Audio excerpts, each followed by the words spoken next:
नमस्कार, स्वराज मराठी न्यूज चॅनलमध्ये आपलं स्वागत आहे. पाहूयात आजच्या टॉप 10 घडामोडी.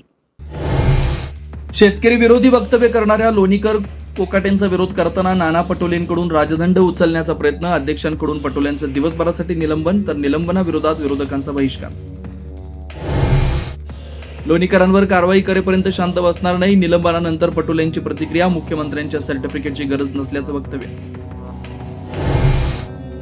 बीडमध्ये कोचिंग क्लासमध्ये लैंगिक अत्याचार प्रकरणी वरिष्ठ दर्जाच्या IPS अधिकाऱ्यांच्या नेतृत्वात SIT, मुख्यमंत्री फडणवीस यांची विधानसभेत माहिती. एकनाथ शिंदेंकडून शिवकोश, शिवसेना विश्वस्त संस्थेची स्थापना, शिवसेनेची मध्यवर्ती कार्यालय आणि शाखांचं व्यवस्थापन संस्थेकडे सोपवणार, चोरांच्या मनात चांदणं, भास्कर जाधवांचा टोला. आम्ही केवळ मेळाव्याचा आयोजक, तुम्ही जल्लोष करायचा, उद्धव ठाकरे आणि राज ठाकरेंच्या जनतेला एकत्रित आवाहन, मराठी जणांनी सरकारला नमवल्याचाही उल्लेख. ठाकरेंची शिवसेना आणि मनसेचा 5 जुलैला वरळी मध्ये एकत्रित मराठी विजय मेळावा, शिवसेनेकडून संजय राऊत, अनिल परब, तर मनसेकडून बाळा नांदगावकर, संदीप देशपांडेवर नियोजनाची जबाबदारी. राज ठाकरेंना त्रास देणाऱ्या उद्धव ठाकरेंना आता भाऊबंदकी आठवली.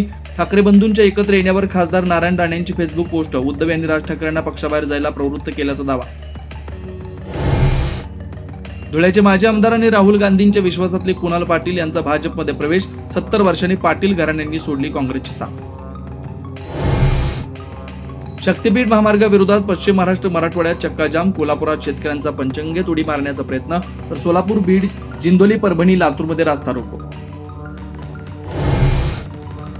वसई विरारमध्ये ईडीचे 16 ठिकाणी छापे, महापालिकेची नगररचना उपसंचालक YS रेड्डींच्या ठिकाणांवरील छाप्यानंतर कारवाई, वास्तुविशारद एजंट यांच्या घरावर छापे. आजच स्वराज मराठी न्यूज चॅनलला लाईक करा, शेअर करा आणि सबस्क्राईब करा.